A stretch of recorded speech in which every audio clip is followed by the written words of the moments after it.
a very big welcome from the Buddhist Society here in London to everybody from all over the world for this last in our series of Introducing Buddhism. And the title of today's talk is Meditation and Where From, or where are we going to go from here, with the Venerable Dr. Khammai Dhammasami from Shan State Buddhist University in Myanmar. So thank you so much, Ante, for giving us this series of wonderful talks.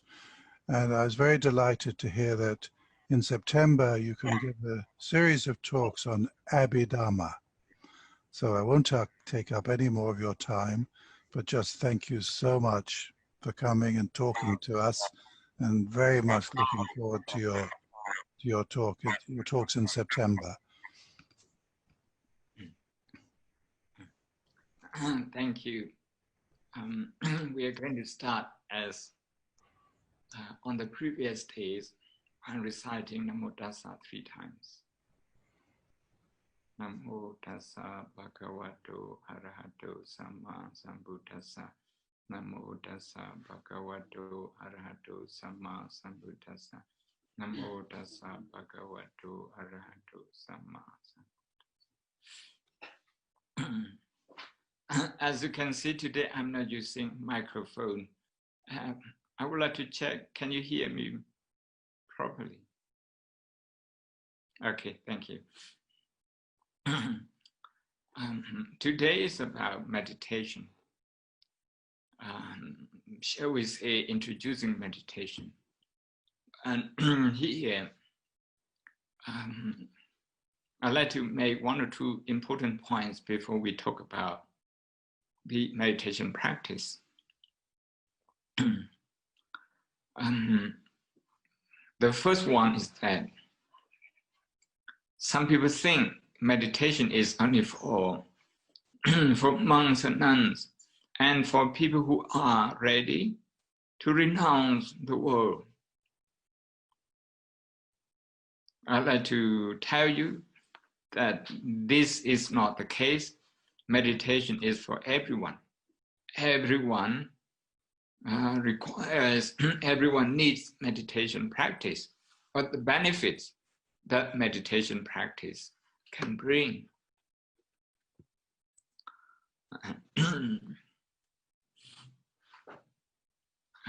For people who are interested in text, I'd like to refer you to the discourse on mindfulness called Satipatthana Sutta. Discourse on mindfulness. You can Google this. A few translations will come up. But if you are interested in reading a book or books on this, quite a few of them.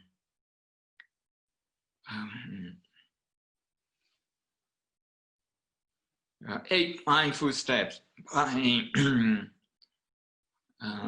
Sri Lankan senior Pandit, senior monk, who is resident in West Virginia, Pandit H. Gunaratana, 8 Mindful Steps. That's a very easy reading and very clear. And a little bit more academic in nature on the same subject is by Bhikkhu Analayo.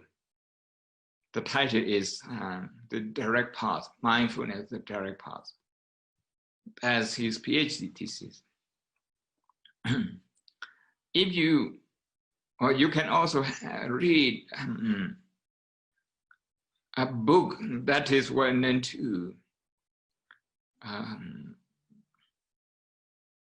psychologists and neurologists, psychologists, something like The Heart of Buddhist Meditation by Venerable. Of course, the books that I recommend you are from Theravada scholar. You can see the reason, because I come from the Theravada Buddhist school.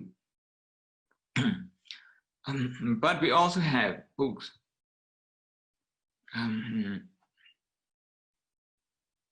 Like mindfulness, every step behind the most venerable Zen master, Thich Nhat Hanh, the Zen master, an acclaimed book on the subject.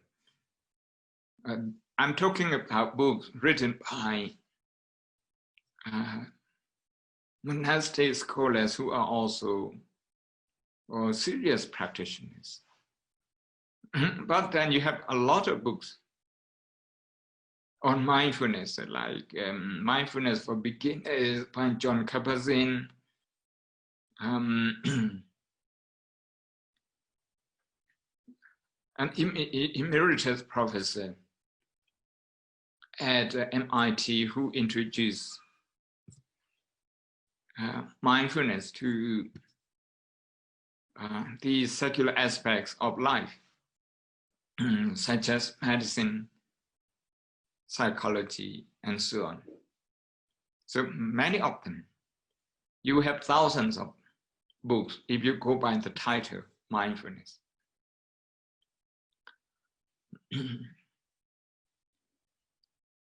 To quote the Buddha directly, using the Satipatthana Sutta, the discourse on mindfulness, the foundation of mindfulness,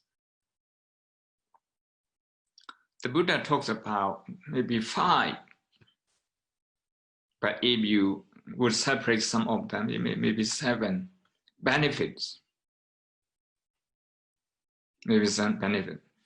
Only maybe the last two, they have something to do with a belief in the Buddhist path. That is realization of the truth and also attaining nirvana. But the other benefits before them, okay, and therefore everyone, something like to relieve, to reduce physical pain and psychological pain, to reduce stress. Okay, I'm directly translating from the Pali, okay, when I say this. I don't want to recite the Pali because I don't want to confuse you. So the first 3 or 4 benefits of meditation, according to the Buddha, in this recorded in this sutta, they are for us to manage our daily stress, anxiety, worry. So you ask yourself, we ask ourselves, do we have anxiety? Do we have stress? Do we have mood swing, like swinging between positive and negative emotion? If yes, then we should try meditation. It's okay even if you don't believe in nirvana, if you're interested in that, it's okay. It's okay. By the way, just bypass. Nirvana means the total eradication of maybe something that we know, anger, fear. It doesn't matter how uncertain the situation is. You won't have fear anymore because you have replaced fear with compassion and wisdom. To put it in another way, the compassion and wisdom that you have developed, they have uprooted anger, frustration, agitation in life, confusion, mood swing, happen. Well, if you understand nirvana in that way, actually nirvana is something quite encouraging. But if you consider nirvana to be a place like a heaven, okay, somewhere where a believer goes there and lives, okay, eternally, then you wouldn't be interested in that. And I want to tell you, that's not Buddhist nirvana either. So this is the first point I'd like to make, that meditation is for everyone. You don't have to give up your job, you don't have to give up your family. Okay, you can take up meditation. And the meditation practice will help you to enjoy your life better, because it will take away quite a lot of anxiety that you usually go through.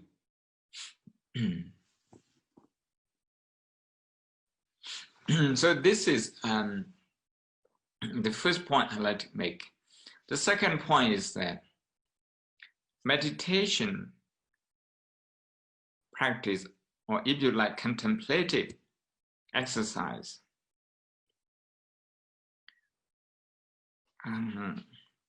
cannot be separated from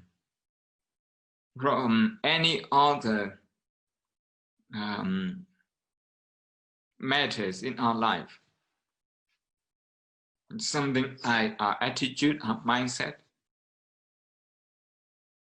Okay. If we have a mindset, okay, that is interested only in ourselves, not in other people, especially not in their pain and joy.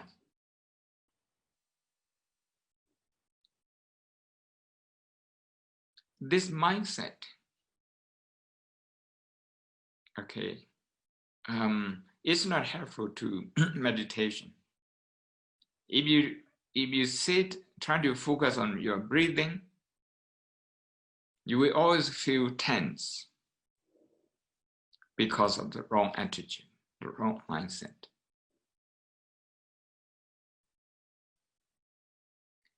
I mentioned in Noble Eightfold Path that the Noble Eightfold Path is also about managing our emotion in daily life. Then, if you are not interested in the emotional reaction pattern, the pattern that you have when you react to something you like and something that you don't like, there's a pattern. Usually people, they just get carried away by those patterns. By those patterns, I'm saying a habit, emotional habit. So if you're not interested in those things, if you just trying to focus on breathing and regard that as the whole meditation, then your meditation wouldn't go very far. What I'm trying to say is that, as you can see, okay, on my head, the wheel, the Buddhist wheel, that's part of the that's the symbol of our university here, Shan State Buddhist University. The symbol, as we have already discussed, is the symbol of the Noble Eightfold Path, the path that consists of 8 factors.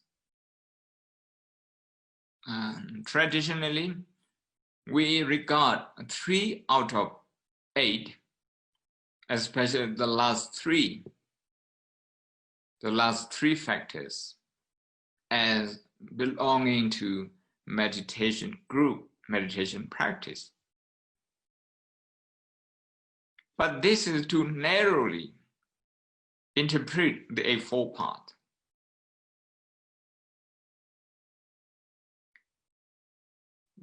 if we say meditation comes from the Pali word bhavana,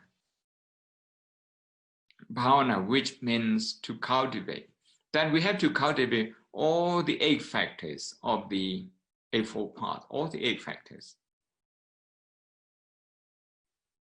Then all the 8 factors, they become meditation. They are all bhavana. If you would allow me to use the Pali word bhavana, that's B-H-A-V-A-N-A,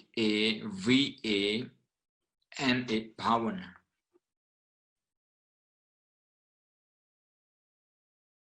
So bhavana is a cultivation, a practice. What do we cultivate? We cultivate those 8 factors. Right understanding, right intention based on positive emotion, and then right speech, right action, right livelihood. You see, the Buddha actually considers right speech, right action, right livelihood part of meditation in this regard. By this, I'm saying that, okay, doesn't matter how hard you try in your meditation,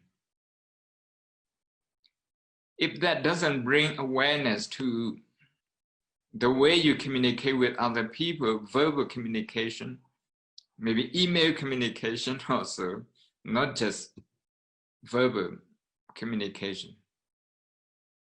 And then all the action when you are relating to other people, like being aware of your emotion, your volition. So if you don't consider those ethical constituents of the path as meditation, then your meditation will always have shortcoming, drawbacks, because your attitude is so partial and incomplete. So today, when we say we are talking about meditation, we are not just talking about sitting quietly, closing our eyes in Theravada meditation, and opening our eyes in Zen meditation. We're not just talking about this, this formal meditation practice. We are talking about the mind being contemplative, being attentive. So when I speak, if I'm aware of my intention, then that's the wisdom factor, right intention.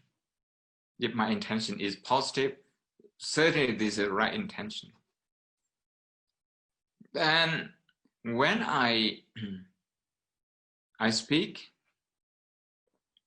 if I'm aware of the benefits and also the consequences that would follow my speech, then this is ethical awareness. Ethical awareness.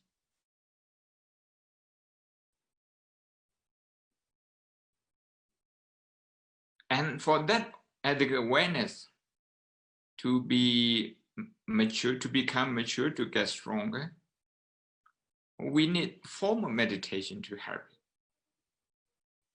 But formal meditation will only be helpful only when we can integrate, I use the word integrate that contemplative qualities into our daily business.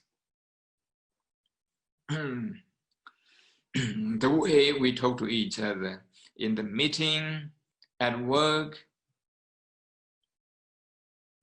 the way a bank staff is dealing with his or her customers, the way a driver is dealing with his or her passengers, and vice versa, the way the passengers are dealing with the drivers as well.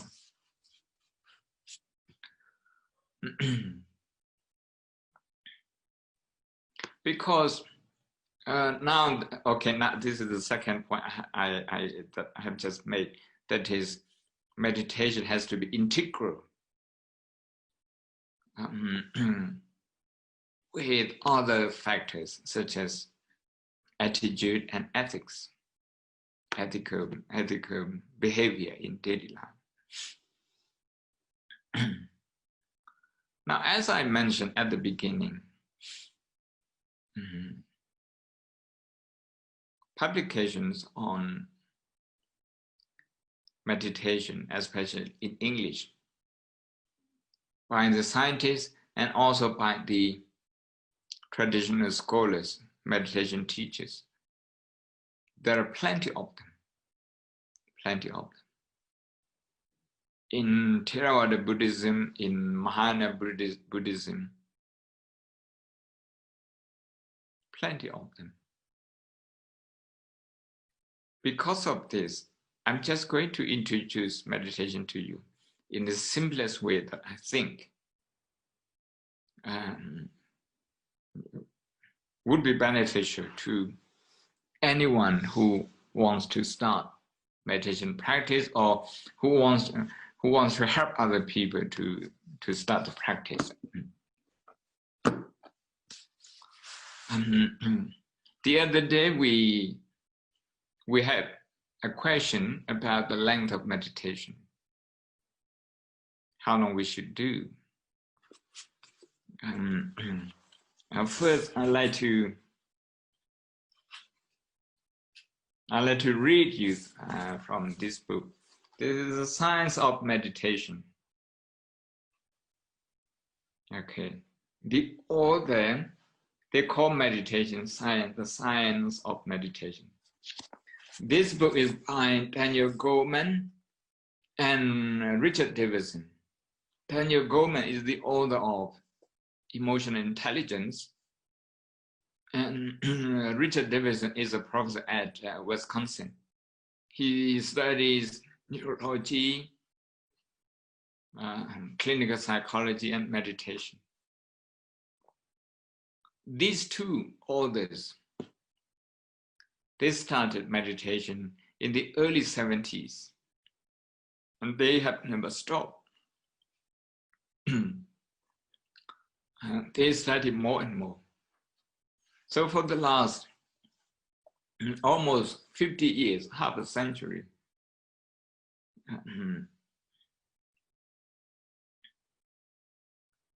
they have combined personal practice with professional investigation. So this is what they have come up. I'd like to read you from page 138.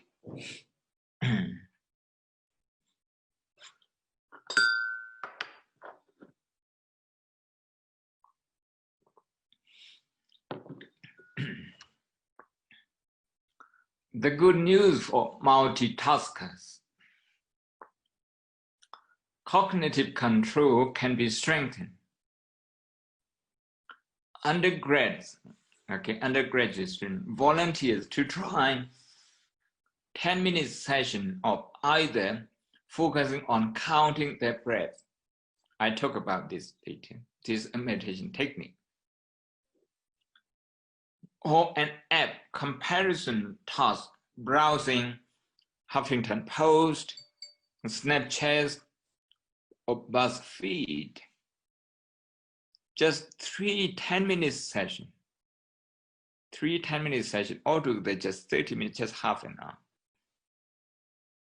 Just 3 10-minute sessions of breath counting was enough to especially increase the attention skills on a battery of tests.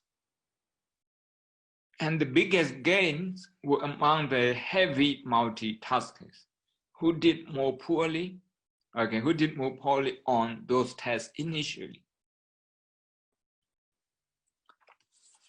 multitasking is something that can distract us. We are faced with a lot of distraction.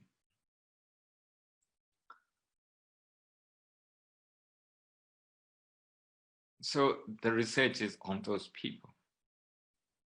Just by doing 10 minutes, one session, 10 minutes each and 3 times, the attention skill develops.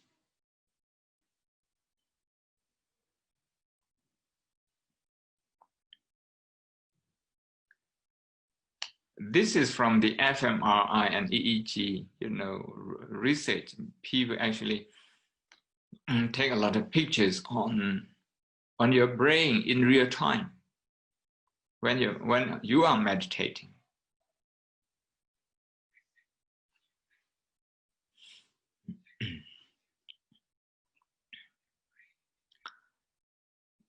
So now let's move to some meditation practice. Today being the last day and we are talking about meditation, it wouldn't make sense if we don't meditate together. Let's meditate for 1 minute together, okay, after my description.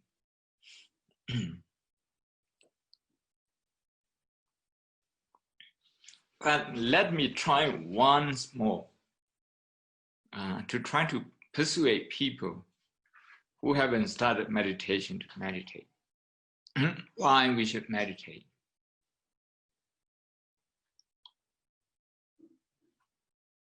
When we are not meditating, our attention skill, we don't know whether it's good enough. We don't know whether there is any problem. We usually think there is no problem.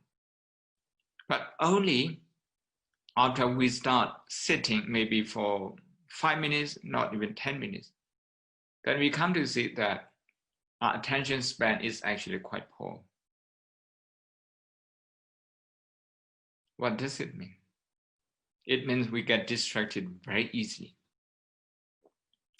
According to research done at Wisconsin University and a few other collaborative universities in America, they found that 47% of the working hours, our mind is not on the task we are doing.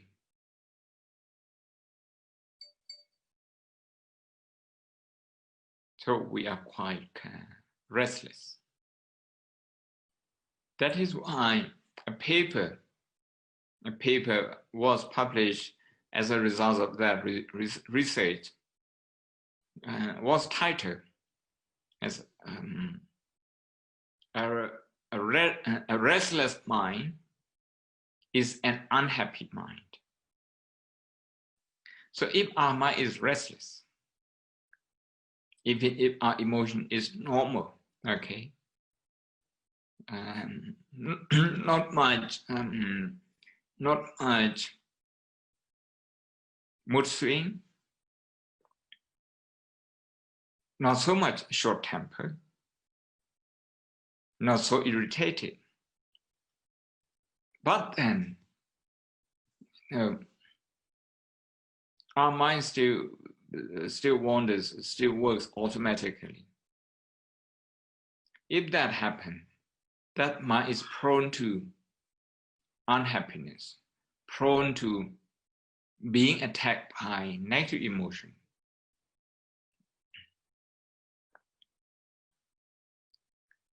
When our mind is wandering, actually, we think we're not doing anything.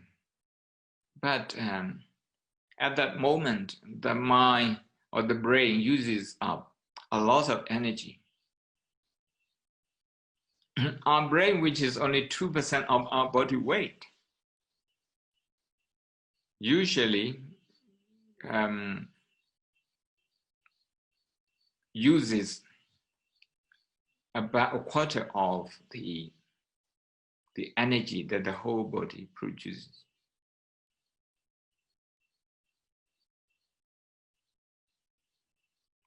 So when it's anxious, when the mind is anxious and the brain is is working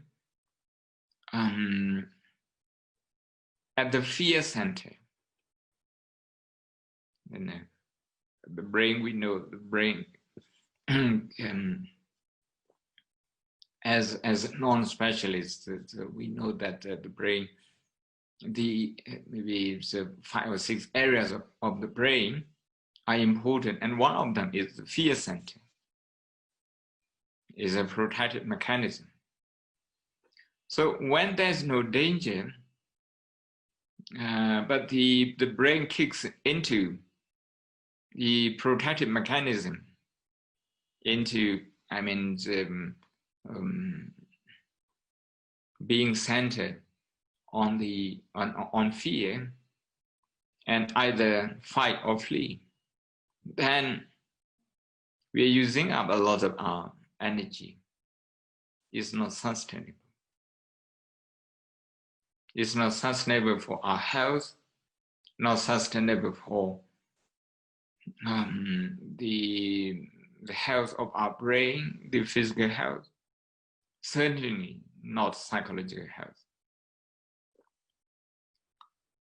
That is why, for the sake of our health, we should start meditation as early as possible.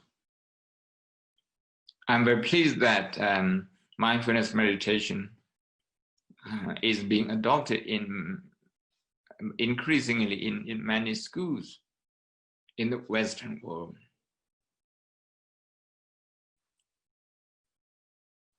In the UK, in Europe, in America, in Canada. So more and more schools are taking it because they can compare clearly between schools that practice mindfulness meditation and the school which don't. The results being between the children are so different. Within 6 months, the disruptive behaviors of the student, usually reported to the principal, are dropped by 80%, according to some research findings in Canada. So clearly, okay, we should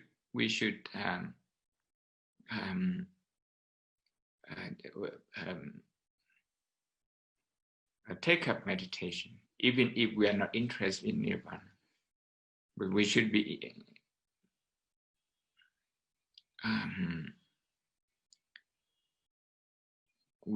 interested in the welfare and well-being of ourselves and also the people around us, our family members, our working environment. So this is my last attempt for this course to try to persuade you to do more meditation if you are already a meditator, and if you haven't started, to start it straight away in this talk.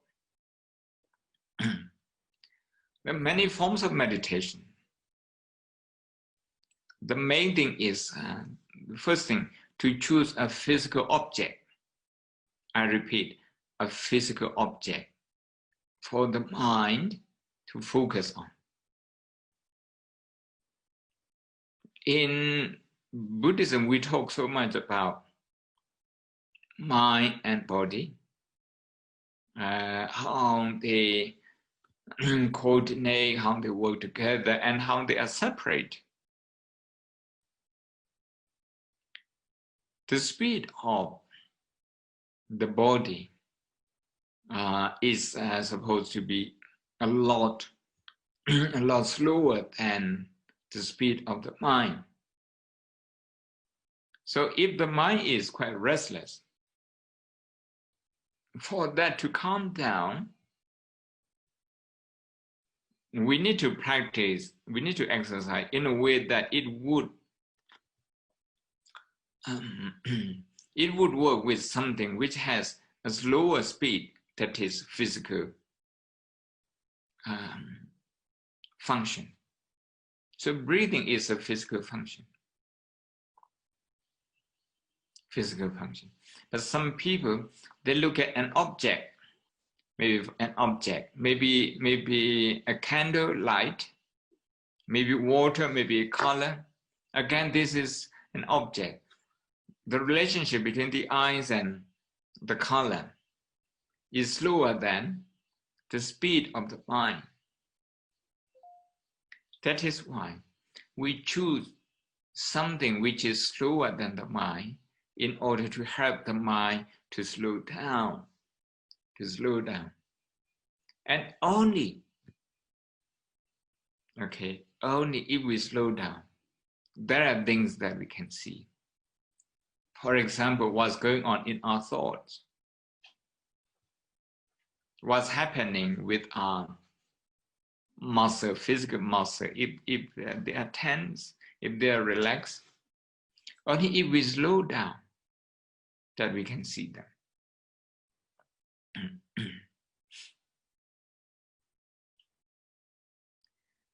A more delicate and subtle thing such as emotional pattern, that one,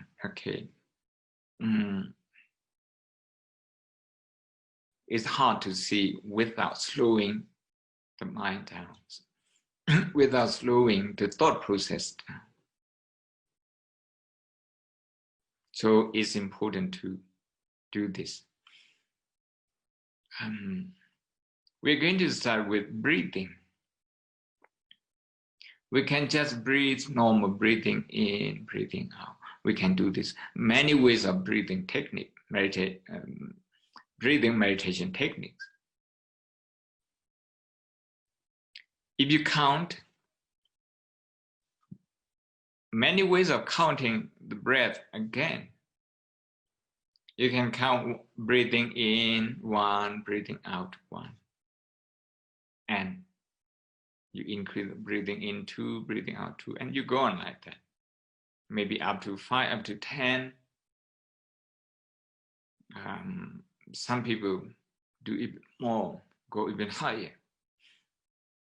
Or you can count one breath, count 1, 2, 3, or maybe 1, 2, 3, 4, 5. You count slowly. When you count slowly, now you come to see the problem with your breathing pattern. If your breathing is shallow, if it's short, if the in and out breaths are balanced, if one of them is shorter and the other is not normal either, we are going to discover them. We are going to discover the problems. And that's the first progress that we make, discovering what's wrong with our breathing.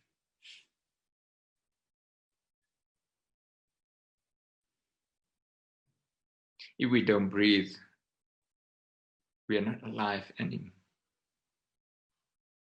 Breathing is such an important physiological function. Nevertheless, many people who don't meditate, they are not aware that they are breathing. They only notice their breath when they have difficulty breathing.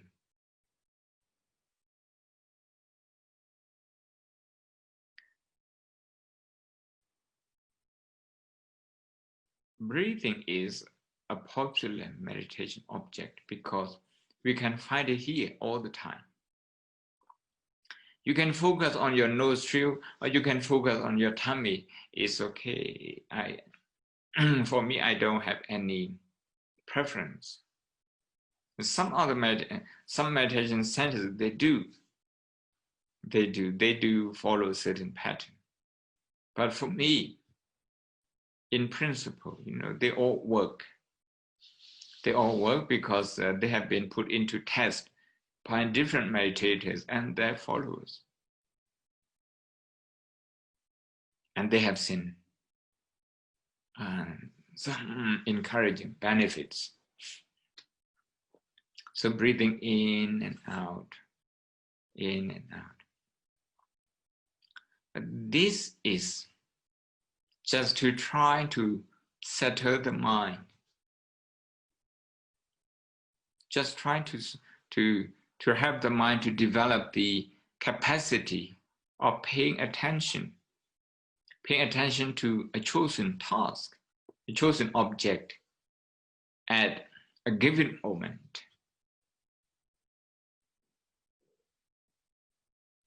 Then we do need to think about the next step or the next function of meditation, which is to use that attention, that focus, that mindfulness, that concentration into to get that into functioning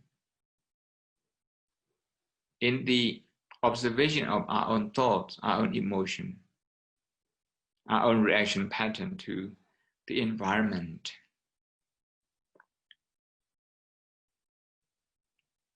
Because if the mind becomes defiled, that is negative, it becomes when we are interacting with the outside world.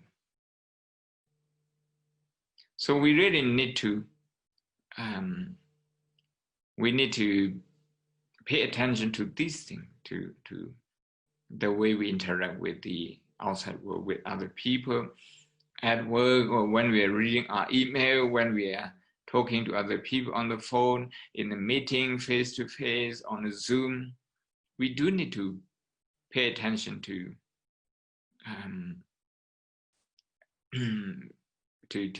our thoughts and emotion.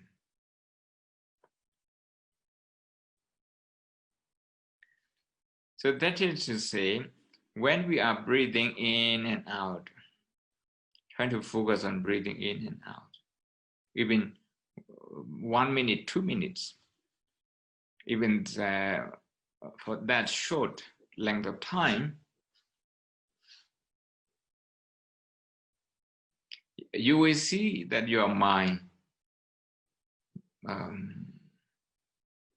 might be wandering to something else. What you want to do today, what you have done yesterday, what you're thinking about next week, next month, like this. If that happens, I would call that automatic thought. That automatic thought is quite common to everyone. I like to use the word everyone because it is.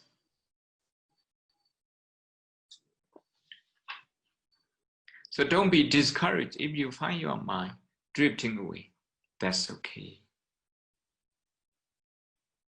That's okay. Indeed, you should expect that your mind will be slipping away.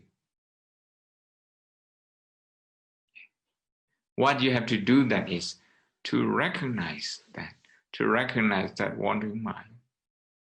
Okay, the mind is wandering. You don't even need to say my mind is wandering. You can try, okay, leaving out me and mine. Okay, so that you can properly tune into that function, which is wandering. But if you think this is my mind wandering, you are taking it personally. That might affect your ability to observe it objectively. So expect your thought, like automatic thought may come, expect that the mind will have some emotion and maybe judging others, judging yourself. And the last one I want to say is the physical body, physical sensation. Sometimes you might feel discomfort. Okay, you might feel discomfort. If that's the case, there is nothing wrong with your meditation. Simply, your physical body is in discomfort. doesn't mean that your meditation is not working. Simply your mind is wandering, doesn't mean your meditation is not working.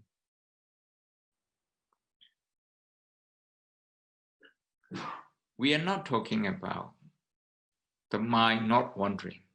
We are talking about what to do when the mind wanders. How to get to know that, about the wandering mind as early as possible.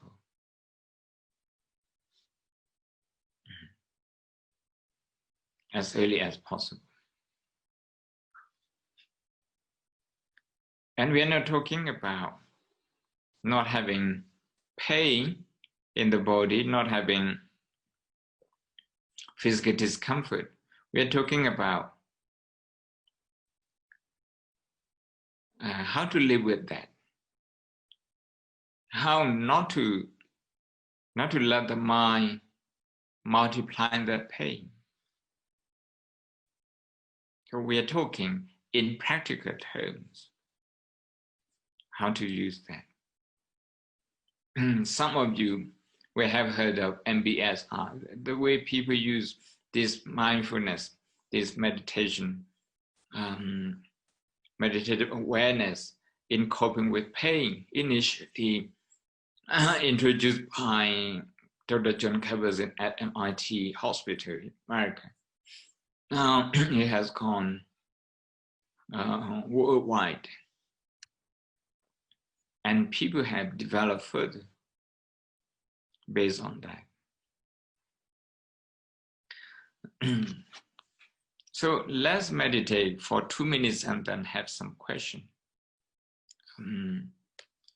The meditation practice is the first one to prepare yourself mentally that you will have you will notice some physical discomfort. You will have some wandering mind. You will have some unexpected emotion or maybe some emotion lingering on. You will have some of them. And that's okay. I want to reassure you that's okay. You should tell yourself it's okay. But the second thing is we're going to be focused on breathing. But breathing is not the only meditation object. But today, let's say, is our primary object, primary meditation object. And the other objects should be considered our meditation objects too. And let's call them secondary objects. So primary object and secondary objects. What we do then, just to be mindful of them when they arise, such as pain, such as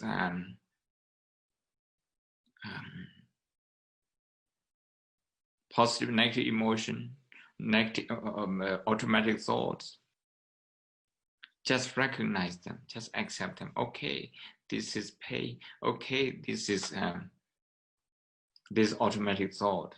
If you like, you can say hello. Say hello to your automatic thoughts. Say hello to your emotion. If there's irritation, oh, hello, irritation. Is it you? If you feel pain in your leg, and then focus on that particular point where you feel the pain and say hello to that. Hello, physical discomfort, hello, pain. And then return to breathing.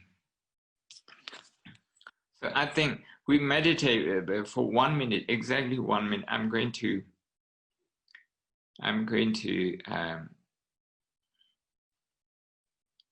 time it, okay? You should sit upright, your feet together. If you sit on a chair, your feet together, and also keep your hands together. This is a sign of being composed.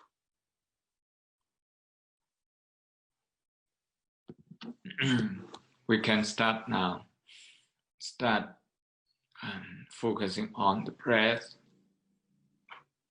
As the wind goes in, just be mindful this is breathing in As the wind comes out, breathing out.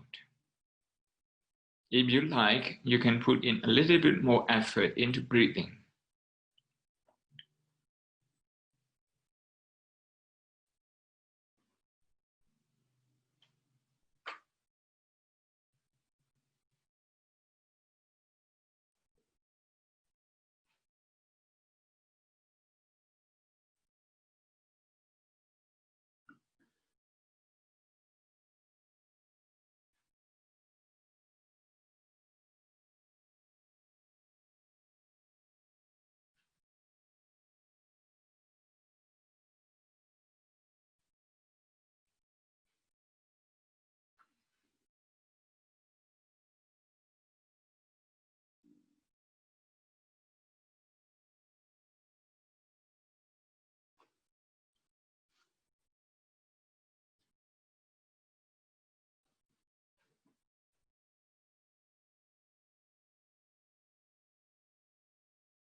Okay, 1 minute is up. If you have any question, I would be happy to entertain them. Thank you, Bhante. So the first question I have is, someone asks, in their practice of gratitude, they say thank you to the universe. And is that wrong from a Buddhist perspective to practice gratitude in that way? Can you repeat once again in order to do what? To practice gratitude by saying thank you to the universe in their life. There's nothing wrong. That's okay. That's okay. We talk about two things. One is sentient being, the other non-sentient being. If you say the universe, if in your mind you might not include living beings.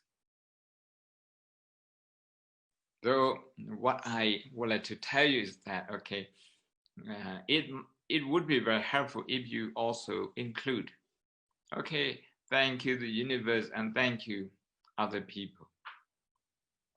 Why? You should be grateful to other people. Today, we use this Zoom to discuss meditation. Many engineers, spend a lot of their time creating this.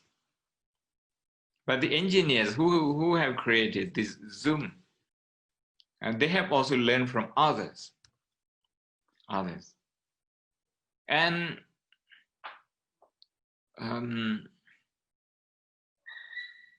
other people who are not related to IT, they have enabled these IT people, to do what they want, to do what they're interested in. Through tax, okay, by paying taxes, people enable their own government to do something. So in that sense, we are so interconnected. When a child, okay, grows up and he is 4 or 5, ready to go to school, the school is there. The system is there. Is many centuries work by many people.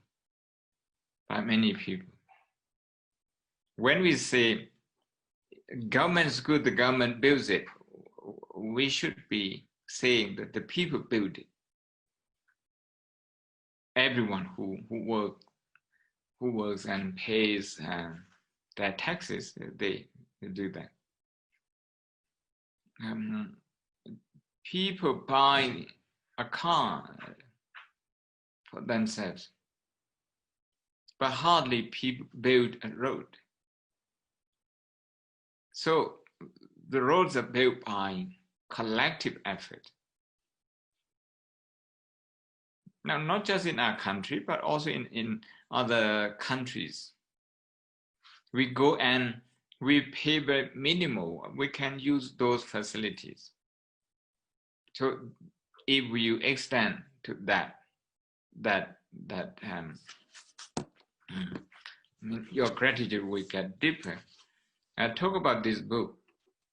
These two people, they studied for almost 50 years to write this book. This is one of the books they have written. And their teachers, they mention here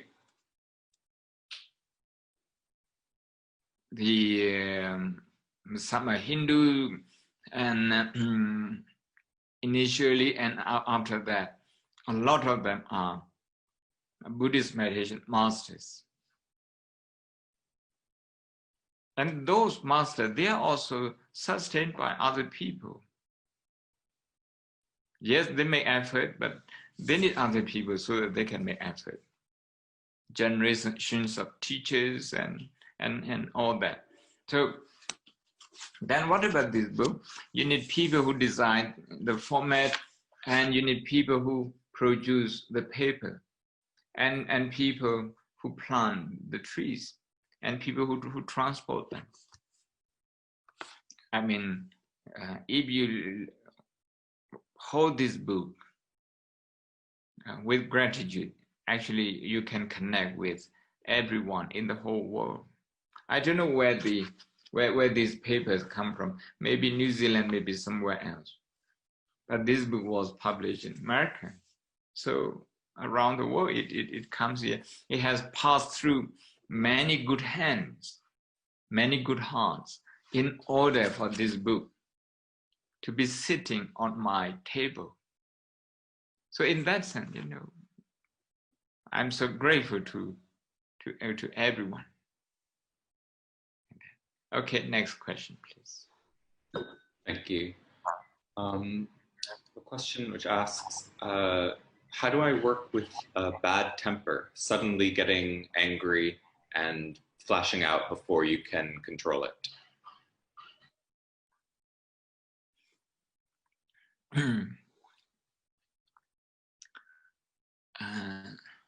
I would say, okay, don't try very harsh. Don't try very hard to control your temper. What you should be doing is to be kind to yourself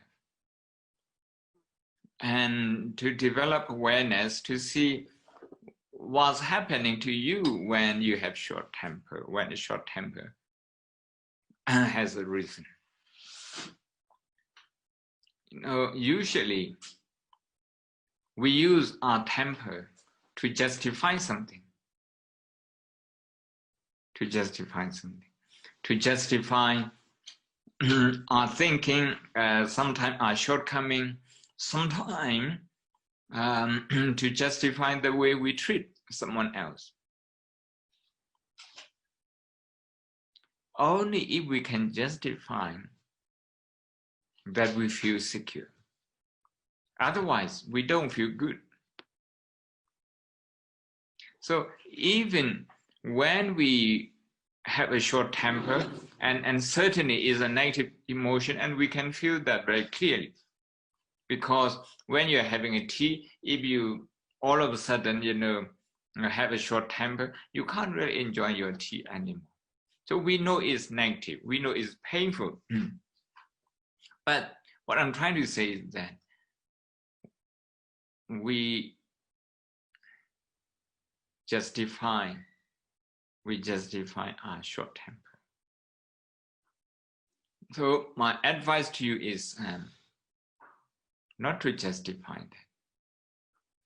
When you justify, you blame someone else. Because when you blame someone else, you're actually strengthening this pattern, this emotional pattern.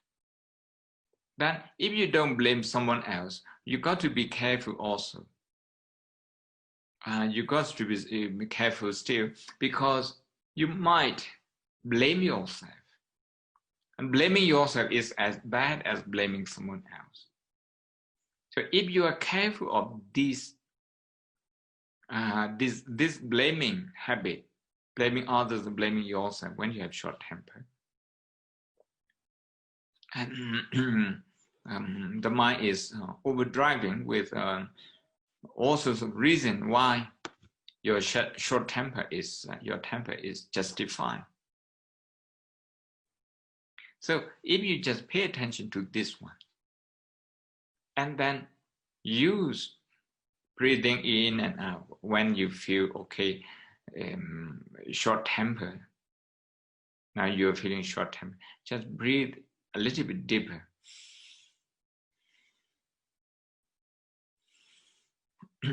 Maybe 2 or 3 times, and check if the mind is attempting to blame.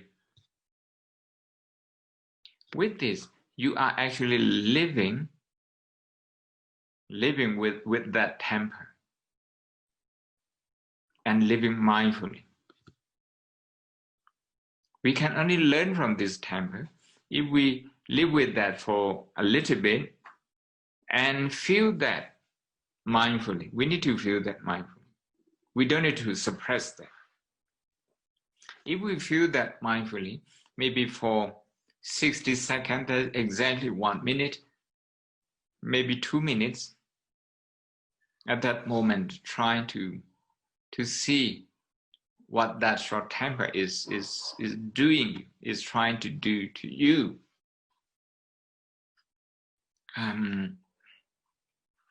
Then I think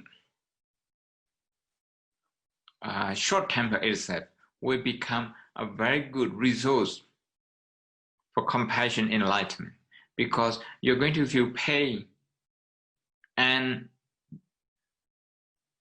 feeling pain mindfully means you will have compassion for yourself. There's an opportunity to be kinder to yourself.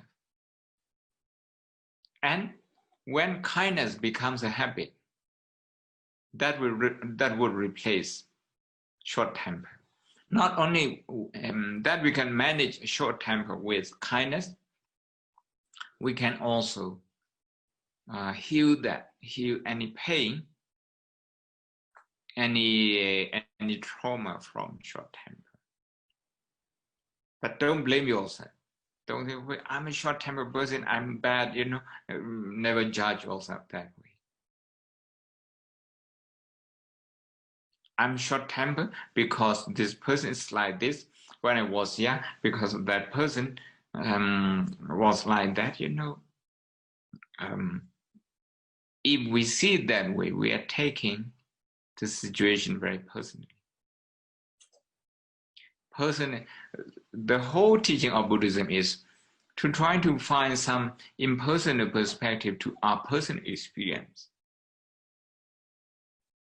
Okay, more questions. Thank you. Someone asks, if there is no I in Buddhism, is developing a voice or speaking out, either through art, politics, relationships, at work, is that a bad thing in Buddhism because of being too attached to a self? We are not talking about I. We're not talking about no I at all. We're not saying there's no I. We are saying there's no everlasting I. We are talking that there's nothing everlasting that we can identify as I. And there's I, but this I is happening in a process. It's changing all the time. So with I, with this middle path understanding of I, that I exist, but I is not unique, I is not everlasting, I is composed of many ever-changing phenomena.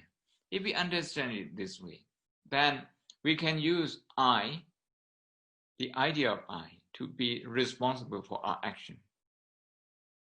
That's moral responsibility. We need to be responsible. But at the same time, if we think that this I is going to last forever, that will change our behavior. That will change our behavior. We are going to be fixated on the idea of I. How do we do that? We actually cling to our past experiences. If you have suffered once or twice in a meeting, being criticized negatively, perhaps unfairly, then your mind is going to be fixated on that particular incident. That, okay, you have had a painful experience and the world is looking at you negatively and unfairly. You're going to form that, that identity out of that one experience. And you're going to carry that identity with you forever. So if we see the I as everlasting, then we will be living in the past. We get stuck there. And we will carry on the burden of the past with us. So if you identify yourself as a victim because somebody said something nasty to you at some point in the past, once you have developed this identity, whenever you see anyone who disagrees with your identity, your perception of your I, of yourself, your own identity, you will feel very threatened. You will feel very insecure. So once you have created, you feel the need to defend this perception of I. And whenever people disagree with you, or whenever you think people don't understand your identity enough, that you have suffered or maybe that you have achieved something, then you get upset because simply those people, they don't pay enough attention, they don't recognize, they don't agree with your sense of I, with your sense of identity. So we need to follow the middle path here. To deny I altogether is to deny moral responsibility. But to understand I as everlasting, never changing,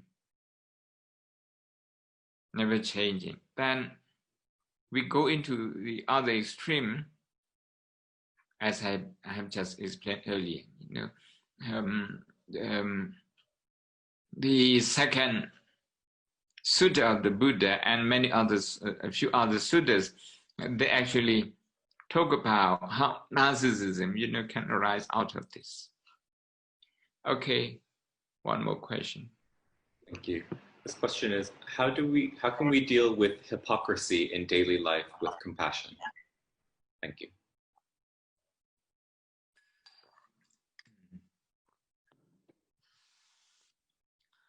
You need to find some pain in those people. Hypocrisy is associated, I would say, with fear. With fear. People have to behave differently, try to be what they are not.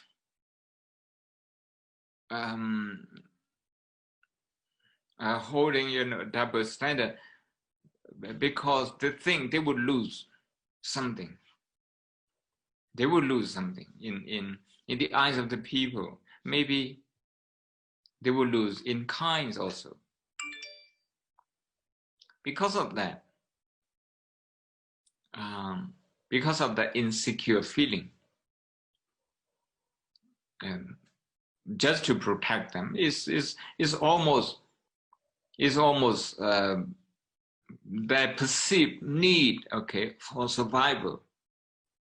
May not be the actual need, but maybe some kind of perceived need of survival. That is why people develop that kind of thing.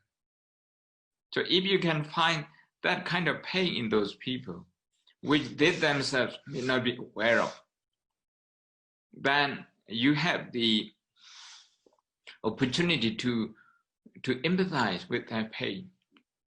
May not be openly, but when you can feel their pain, then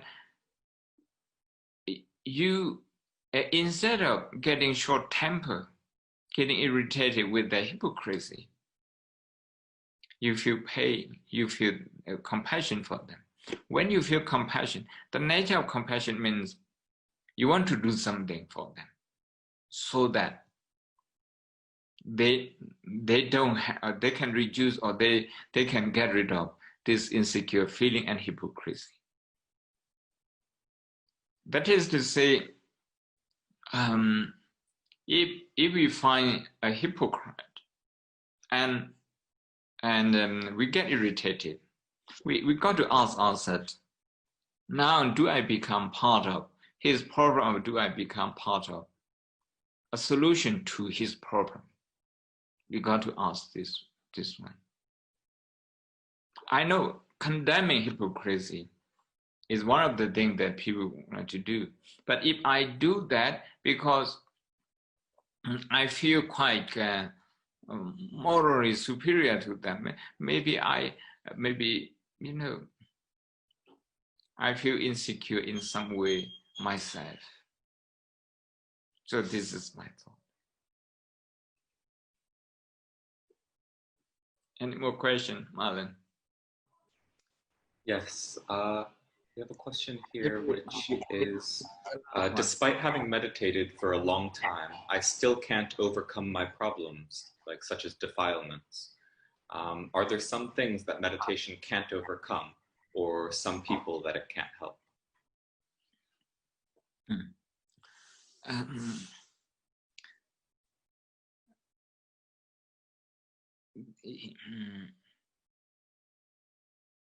The central focus of meditation is to see limitation. I use this word in place of suffering. To see limitation in everything we have, in everything we can do, in everything that the world has that other people can do. To see limitation. To see limitation, to focus on limitation. Even when we breathe, our breathing, a lot of limitation. These days, I have been planting a lot of trees, and I read things related to green, okay, to ecosystem. And one research says that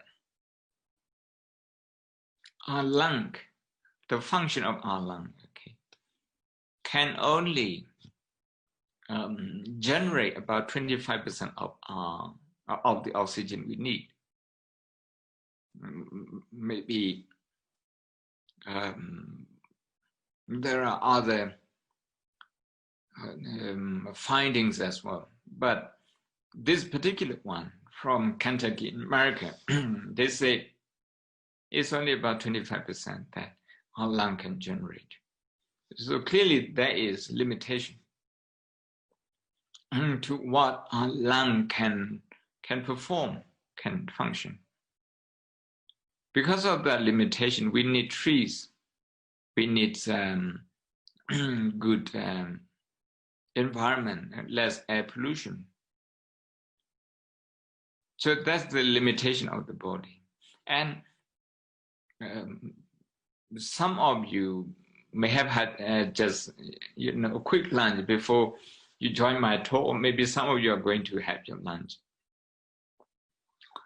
Again, the food that you eat, how long it's going to last, how many hours. You can know it. No, we can know it. We know it. There's a limit to that. Whether you leave it uneaten, outside, everything has an expiry date. So in that sense, it also has limitation. This limitation is to the rulers, to the richest people, to the wisest people, to the most educated people, the kindest people. Everyone has limits. So by focusing on the limitation of our good health also, limitation of our energy drops every day, that we need to recharge so by focusing on these things, not just developing concentration, but use concentration to actually focus on these things. On these things, I think they will have direct impact in changing the pattern of our mind. Of course, we got to be mindful of the distraction in our daily life that might have negative impact on our mind. So just to meditate and focus on breathing, developing concentration, that's not enough. That's what I'm saying. And we need to go straight away into the behavior of our mind and then orientate that to some form of understanding. Here I have just explained, understanding the world, understanding our experiences, understanding our life with limitation. Thank you. I think we have run out of time. Thank you. Say, am I live, Marlon? Yes.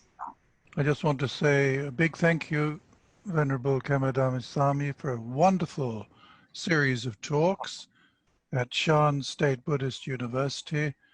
And thank you all from the Buddhist Society, from Marlon, and from Odin, who have done a lot of work to put these talks on. A very big thank you to you all. And hopefully we can all join together in September for the Abhidharma course, which we're all looking forward to. And in the meanwhile, big thank you, Bhante, and good practice to everyone. Thank you.